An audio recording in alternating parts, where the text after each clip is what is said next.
Halo teman-teman semuanya, perkenalkan kembali, saya Farhan dari program studi informatika Universitas Udayana. Pada kesempatan kali ini, saya akan membahas sebuah topik yaitu mengenai DNS atau Domain Name System.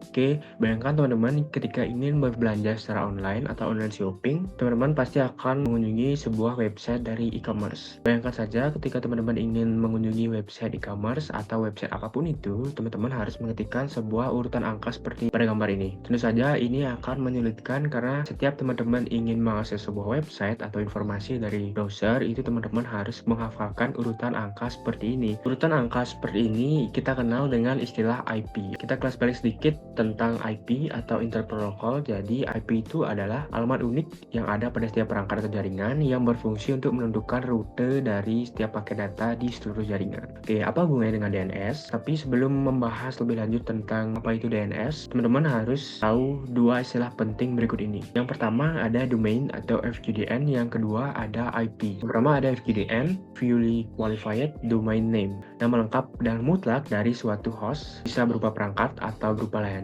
yang mencakup nama host dan nama domain hingga tingkat teratas.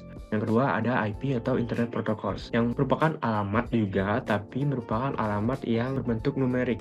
Itu digunakan oleh komputer dan router untuk mengidentifikasi dan menentukan rute paket data di seluruh jaringan. Oke, kemudian di sini kita akan kembali ke topik utama kita, yaitu DNS. Apa itu DNS? DNS adalah Domain Name System. Fungsi utama dari DNS ini adalah sebagai translator atau penerjemah. Nah, dalam hal ini yang diterjemahkan adalah FQDN tadi, yang mudah dikenali oleh manusia, yang mudah diingat oleh manusia seperti contohnya google.com, menjadi alamat IP numerik. Jadi yang diingat manusia itu disebut FQDN, yang digunakan komputer itu disebut dengan IP. Jadi di sini kita akan sedikit membahas mengenai bagaimana sih cara kerja DNS. Yang pertama, pengguna mengetikkan FQDN atau nama domain yang mudah diingat ke dalam alamat aplikasi peramban. Masuk ke langkah kedua, disinilah query DNS dikirim ke server DNS yang ditunjuk untuk komputer klien.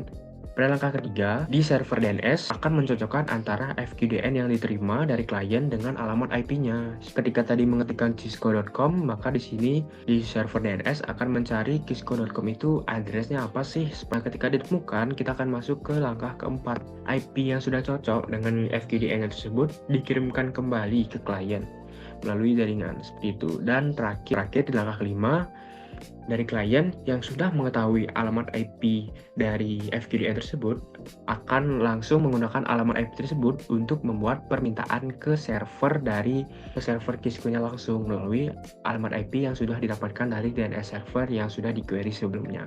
Oke, kemudian di sini saya akan sedikit sharing tentang salah satu utilitas yang dimiliki oleh hampir semua sistem komputer, sistem operasi yang ada saat ini. NSLookup ini memungkinkan pengguna untuk menemukan IP dengan melakukan query nama domain secara manual dari komputer teman-teman masing-masing. Oke, teman-teman bisa lihat di sini kita sudah masuk ke dalam sebuah terminal, dan kita tinggal ketikkan nslookup spatial.com.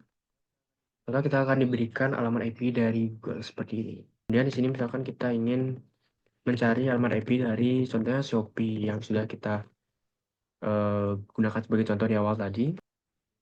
Oke, maka kita akan mendapatkan alamat IP dari Shopee. Misalkan saya ingin mencari alamat IP dari website Agoda yang digunakan untuk berlibur atau membeli tiket pesawat, misalkan seperti itu. Dan kita dapatkan alamat IP-nya seperti ini. Sudah mendapatkan beberapa alamat IP dari alamat IP-nya. Kita akan coba beberapa di sini mengakses website tersebut, dan kita akan coba di Agoda, copy paste, dan kita akan diarahkan ke website dari Agoda. Seperti itu cara mengakses website Disney Plus. Kita akan coba akses menggunakan alamat IP-nya seperti ini, dan kita bisa berhasil masuk ke halaman website dari Disney Plus. Oke, baik teman-teman, mungkin sekian saja yang dapat saya sampaikan dalam pertemuan kali ini mengenai topik dari Domain Name Server atau DNS. Semoga apa yang saya sampaikan dan materi ini bisa bermanfaat, dan akhir kata, sampai jumpa di kesempatan berikutnya. Terima kasih.